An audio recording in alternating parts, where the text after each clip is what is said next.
हमने आपसे भूखंड की मांग की और ये सारे दोनों विधानमंडल के जितने भी माननीय सदस्य हैं उनके लिए भी मैंने ये मांग रखी और मैं चाहूंगा। इसमें यह था कि जो सहकारिता सोसाइटी है उसमें विधायक लोगों को पहले से भूमि देने का मामला रहा है, पहले से मिलता भी रहा है। जवाब देना सुन तो लिए भाई, जवाब भी नहीं सुनिएगा। फिर उसके बाद उसमें क्लियर कट इन्होंने गाइडलाइन तय कर दिया कि किसको आरक्षण मिलेगा किसको नहीं मिलेगा। उसमें माननीय सदस्यों का कहीं कोई जिक्र नहीं है। तो पटना में एक रहने के लिए जगह चाहिए, क्योंकि हम लोगों को राजनीतिज्ञ जो लोग हैं उनको भाड़ा पर कोई जल्दी देता नहीं है, तो इसलिए व्यवस्था इतना दुष्प्रचार है हम लोग के बारे में कि भाड़ा पर कोई आदमी नहीं देता है। ये सदस्यों को कोई किराया देता नहीं। हमको समझ में नहीं आया कि इस सदस्यों की तारीफ कर रहे हैं, शिकायत कर रहे हैं कि मजबूरी बता रहे हैं। न मजबूरी ही बता रहे, मजबूरी ही बता रहे। सदस्यों को किराया कोई नहीं देता है कि इस विभाग के जो प्रभारी मंत्री हैं माननीय प्रेम बाबू, अभी पिछले कल ही उस सदन में लगातार समझिए 1 घंटा प्रेम बरसाए, आज यहाँ भी बरसाएंगे। मैं सोमवार को बैठक बुलाकर महोदय, सदन सहमत है ना इससे? और ठीक महोदय आप तय कर दीजिए सत्ता पक्ष में दोनों तरफ से 5 लोगों को हम अधिकारियों को बुलाकर बैठक करा देते हैं करके, और संभावनाओं को तलाश तो लगातार बैठक करके उधर से और उधर दोनों तरफ से रहे लोग। ठीक। श्री सौरभ कुमार, उत्तर आ गया है? उत्तर आया हुआ है सर। एक बहुत महत्वपूर्ण प्रश्न किया गया और मेरे साथ साथ 20 माननीय सदस्य का भी इस पे हस्ताक्षर है। सर मेरी बिहार मंडल के जो भी सदस्य हैं वर्तमान या पूर्व में, उनसे हाउसिंग सोसाइटी के लिए 1 अदद भूखंड की मांग की गई। और माननीय मंत्री महोदय, इसमें पूरे सदन का की भावना इन्वॉल्व है। और जो प्रश्न का उत्तर आया है वो मेरे प्रश्न के मतलब प्रश्न से बिल्कुल विपरीत।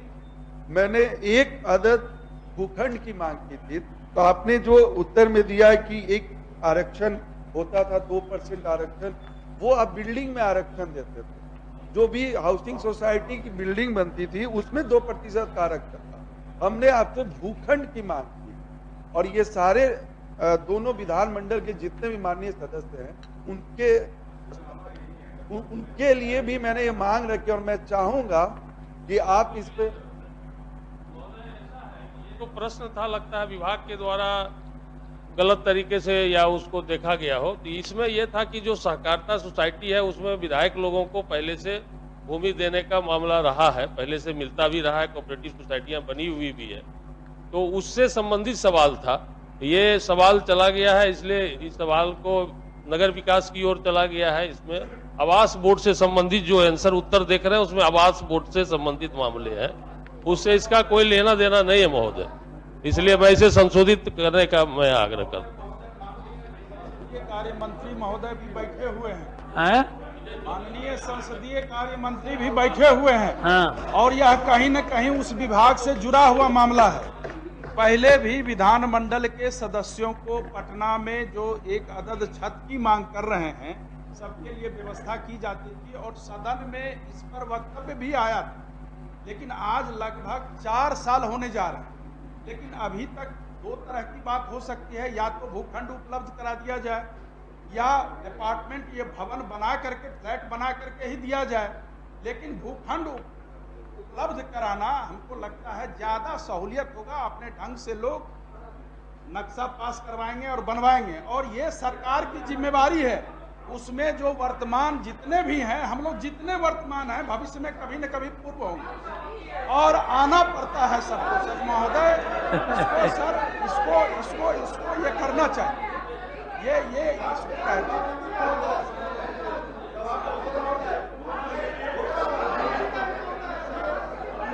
माननीय मंत्री जी, अच्छा मंत्री जी को कुछ बोले।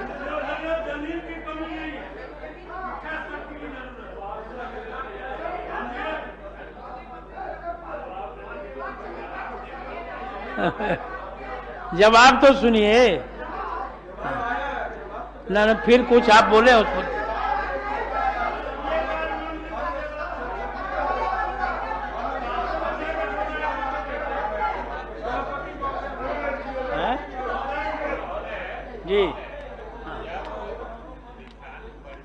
सचिवालय ने जिस विभाग को ये ध्यानाकर्षण सूचना भेजी है, कम से कम उस विभाग के मंत्री का जवाब तो सुन लिया जाए। उसके बाद में सदस्य अपनी प्रतिक्रिया देंगे, आसन नियमन देगा। आपकी बात ज्यादा सुन रहे हैं लोग। जवाब आ गया महोदय, कोनो विभाग से ये तो नहीं होगा। हाँ, ठीक है। सभापति महोदय, इसमें जो भवन से संबंधित विषय है उसमें आरक्षण की व्यवस्था माननीय सदस्य के लिए जो नियमावली 1983 का था उसमें 2% की व्यवस्था थी, जिसको बाद में जब राष्ट्रीय जनता दल की सरकार थी तो उसने 1998 में इसको रद्द कर दिया। तो रद्द कर दिया तो उसके बाद वो रद्द है, उसमें हम आवास दे नहीं पा रहे माननीय सदस्य को। फिर 16 में जवाब दे रहा, सुन तो लिए भाई, जवाब भी नहीं सुनिएगा। फिर उसके बाद फिर कुछ दिन के लिए 16 में ही लोग साथ हो गए। उस समय कड़े नियम बना दिए, 25/11/16 के आवास बोर्ड के संपदाओं के आवंटन हेतु नई आरक्षण नीति जो लागू किए उसमें क्लियर कट इन्होंने गाइडलाइन तय कर दिया कि किसको आरक्षण मिलेगा किसको नहीं मिलेगा। उसमें माननीय सदस्यों का कहीं कोई जिक्र नहीं है। तो सब किया कराया तो इन्हीं लोगों का। आज अगर ये खड़े हैं सब लोग एक साथ, तो ये जो जमीन मांग रहे हैं आवास के में तो कड़े नियमावली के साथ 16 में ये पास किया हुआ है, और जमीन जो मांग रहे हैं वो सहकारिता विभाग से संबंधित है। अगर आसन का आदेश सहकारिता विभाग के तरफ प्रश्न का होगा तो वो इसका जवाब देगी। इस जहां तक इस विभाग का सवाल है तो 98 और 2016 में कड़े कानून बना करके इसको सहकारिता विभाग को भी भेजा गया था, हमारे यहाँ से कर दिया। हमारे यहाँ से भेजा गया था सहकारिता विभाग जी, को। तो हमारा तो ये है। सहकारिता मंत्री भी बैठे हुए हैं, संसदीय कार्य मंत्री महोदय भी बैठे हुए, ये बताया जाए। सुनिए, यहाँ पर नहीं, इसके लिए आप लोग सब आदमी एक शिष्टमंडल लेकर के जो भी मंत्री कंसर्न है इनसे मिलिए, और ये उचित सवाल है आपका, और ये उचित है, सबको चाहिए। पटना में जो भी राजनीति करते हैं उनको पटना में एक रहने के लिए जगह चाहिए, क्योंकि हम लोगों को राजनीतिज्ञ जो लोग हैं उनको भाड़ा पर कोई जल्दी देता नहीं है। तो इसलिए व्यवस्था, इतना दुष्प्रचार है हम लोग के बारे में कि भाड़ा पर कोई आदमी नहीं देता है। तो इसलिए क्या है कि सबको एक छोटा भी मकान बड़े, एक भूखंड मिल जाए तो अच्छा है, और सरकार ही कर सकती है। और इसके लिए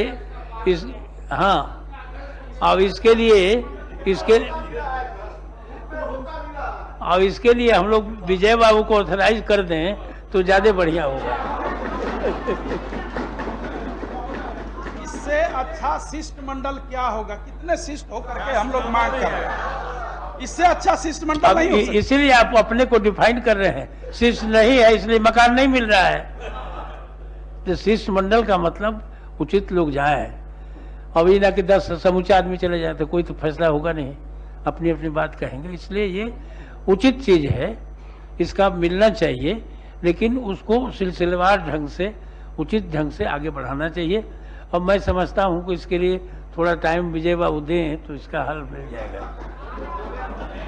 आपको मंत्री लोग ये सहयोग करेंगे आपको। महोदय, आपने जो शुरू में बताया वो बहुत ही सही प्रक्रिया की तरफ आपने इशारा किया कि सब लोग मिलके जिस विभाग से संबंधित मामला है उनके माननीय मंत्री जी को सारी स्थिति से अवगत करा दीजिए। माननीय सदस्यों का मामला है, मंत्री महोदय निश्चित रूप से पूरी संवेदनशीलता और गंभीरता से देखेंगे, इसकी संभावना की छानबीन करेंगे। गुंजाइश होगा तो ये भी आपसे मिलेंगे, हम लोग साथ आपके साथ ही बैठ के विमर्श कर लेंगे। जो भी होगा हम लोग आपके संज्ञान में देकर, सरकार आखिर माननीय सदस्यों के साथ भेदभाव क्यों करेगी? वो तो करेगी। और आपने जो कहा कि माननीय सदस्यों को कोई किराया देता नहीं, हमको समझ में नहीं आया कि इस सदस्यों की तारीफ कर रहे हैं, शिकायत कर रहे हैं कि मजबूरी बता रहे हैं। न मजबूरी ही बता रहे, मजबूरी ही बता रहे। सदस्यों को किराया कोई नहीं देता है तो सरकार जरूर इस मामले को मानिए। और आप जानते हैं इसके साथ ये अभी बहुत ही सौभाग्य की बात है कि इस विभाग के जो प्रभारी मंत्री हैं माननीय प्रेम बाबू अभी पिछले कल ही उस सदन में लगातार समझिए 1 घंटा प्रेम बरसाए। आज यहाँ भी बरसाएंगे और आज इन्हीं का विभाग भी है, इसी पर चर्चा भी आपको करनी है। सब प्रेम वहां बरसा दिए, कुमार यहाँ चले आए हैं। निश्चित रूप से ये संज्ञान लेंगे और ये जो संभावना की तलाश करेंगे इनके साथ हम आपसे एक सर इसमें भावनात्मक भी है। जो आदमी जीवन में आता है कुछ काम करने लायक होता है और वो चला जाता है धरती छोड़ करके, तो ये होता है कि चला गया, एक हमारा बाप चला गया, हमारे पिताजी चले गए, हमारा भाई चला गया, हमारे लिए एक छत भी नहीं छोड़ा। ये बहुत सेंटिमेंटल बात है। तो इसके लिए सरकार संवेदनशील है और आपके सब परिवार के ये लोग हैं। ये एक परिवार है, पक्ष विपक्ष नहीं है, ये सब परिवार है। परिवार के सभी लोग अपने से मिल करके और सहमति से, पूर्ण सहमति से डिमांड करते हैं कि होना चाहिए, क्योंकि बहुत से लोगों का संबंध खत्म हो जाता है, रिटायर हो जाते हैं, तो फिर उसमें मिलता उलता नहीं है। हाँ,